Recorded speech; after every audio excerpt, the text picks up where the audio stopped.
sahabat religi, berjumpa lagi dengan saya Mega Dewi dalam program Sukma Podcast. Sukmaku, sukmamu bersama untuk negeri. Oke sahabat religi, senang sekali rasanya saat ini tim Sukma Podcast sedang berada di kediaman Bapak Dirjen Pendis Kemenak RI dan saat ini telah bergabung bersama kami yakni Bapak Profesor Dr. Haji Muhammad Ali Ramdhani. Assalamualaikum Pak. Waalaikumsalam warahmatullahi wabarakatuh. Izinkan saya menyapa dengan sebutan dan kebiasaan orang Bali, Om Swastiastu. Om Swastiastu Pak. Baik, sebelumnya kami di sini saya mewakili tim Sukma Podcast mengucapkan terima kasih Pak yang sebesar-besarnya karena Bapak telah berkenan untuk menyambut kami dan menerima kami untuk ngobrol-ngobrol dengan Bapak di kediaman Bapak di sini Pak. Baik, terima kasih juga telah berkunjung ke tempat saya. Mudah-mudahan memberkahi kita semua tempat ini. Oke baik Pak, jadi kami di sini ingin membahas mengenai pembangunan zona integritas Pak. Ya. Nah, apakah pembangunan zona integritas menuju WBK dan WBBM ini sangat penting dilaksanakan di Pendis Pak? Ya, secara prinsip apa yang kita bangun bersama di dalam ruang kehidupan tentu saja harus memiliki pondasi yang kokoh yang kemudian kita menyebutnya sebagai ruang integritas.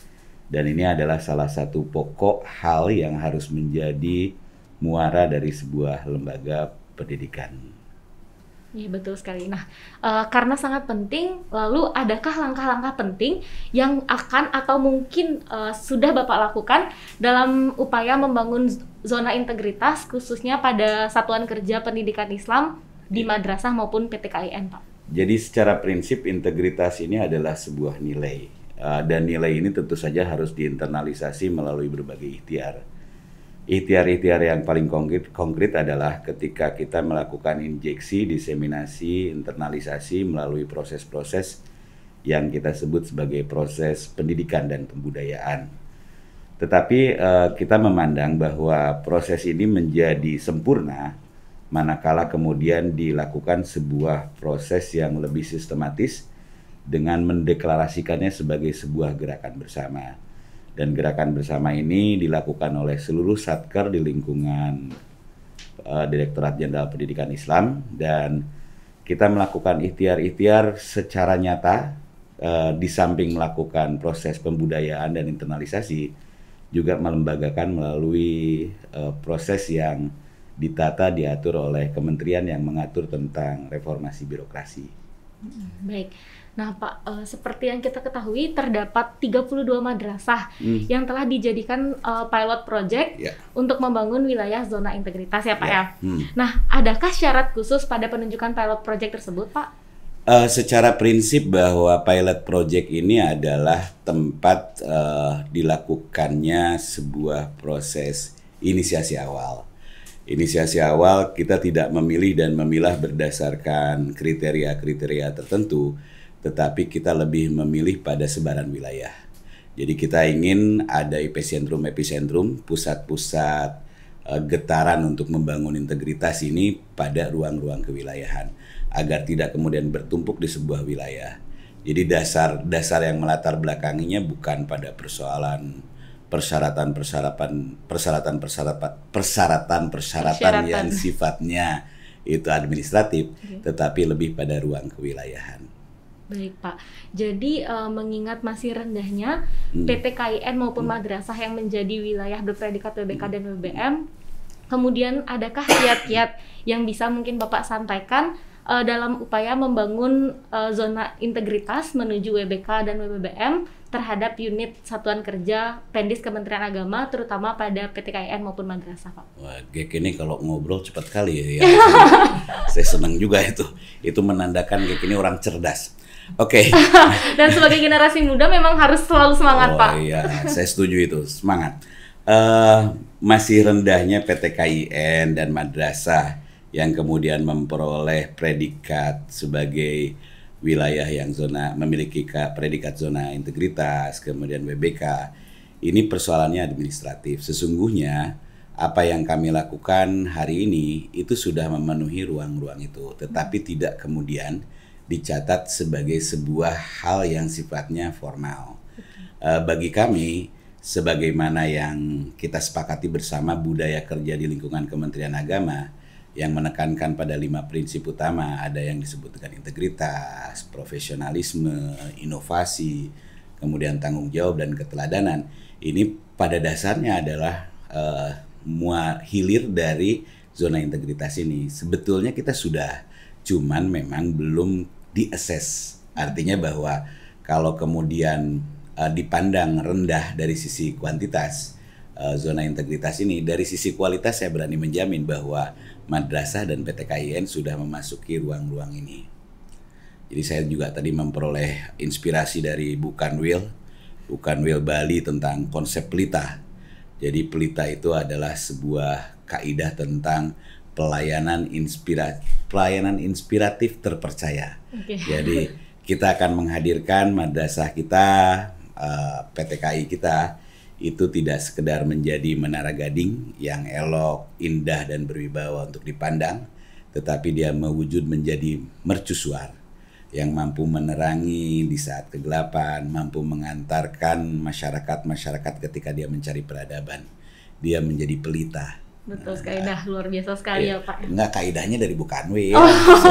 Saya sih hanya menata ulang aja. Oke, dan sangat luar biasa sekali jika memang bisa teraplikasi dengan baik Pak. Saya kira sebuah nilai itu tidak akan bermakna apabila tidak diimplementasikan dengan baik. Dan harapan saya tadi tidak pada ruang legal formal tentang kaidah zona integritas, bebas korupsi, kemudian melayani secara paripurna, tetapi lebih dihayati sebagai sebuah perilaku tanpa predikat sekalipun. Oke, baik, luar biasa sekali Pak. Nah, terakhir nih Pak. Udah terakhir aja. Sudah terakhir aja ini Pak. Iya. Luar biasa sekali semangatnya sampai tidak terasa ya Pak. Oke, nah terakhir nih Pak, mungkin Bapak berkenan memberikan sedikit pesan kepada sahabat religi dimanapun berada Pak. Oke, sahabat religi, saya ingin menyampaikan sebuah kaidah yang sebetulnya ini menjadi ruang kebersamaan kita. Ketika Kementerian Agama hadir menyapa warga bangsa untuk meningkatkan kapasitas diri, sesungguhnya dia memiliki ruang yang kemudian kami sebut sebagai ihsan. Bagaimana kemudian lembaga pendidikan menghasilkan insan-insan atau alumni-alumni yang memiliki integritas yang baik. Pada sisi berikutnya tidak sekedar memiliki integritas tetapi dia tampil humanis. Dia menjadi potret dari warga Indonesia yang ramah tidak marah. Dia yang mengajak tidak mengejek. Dia yang membina tidak menghina.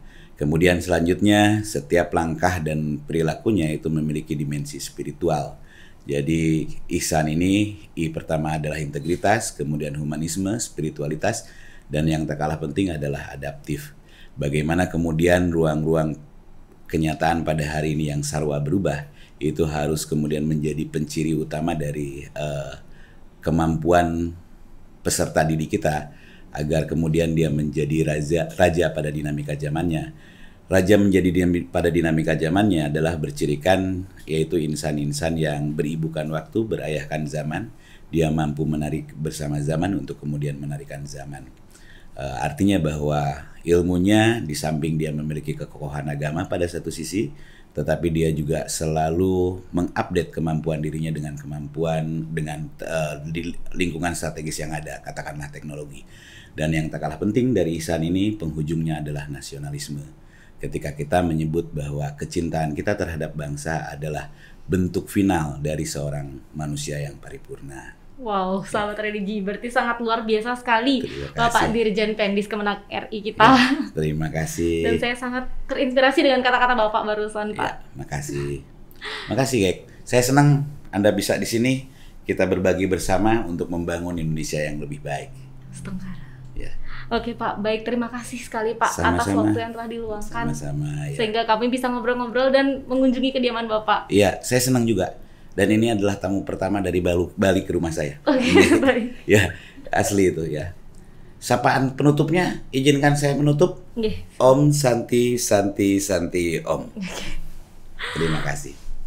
Oke sahabat religi, demikianlah tadi obrolan singkat kita bersama Bapak Dirjen Pendis Kemenak RI. Dan semoga segala hal yang kita obrolkan tadi dapat bermanfaat bagi sahabat religi dimanapun berada. Dan jangan lupa untuk like, komen, dan subscribe channel YouTube kita di bawah sini. Sampai jumpa di tayangan berikutnya. Terima kasih Pak Om Santi Santi Santi.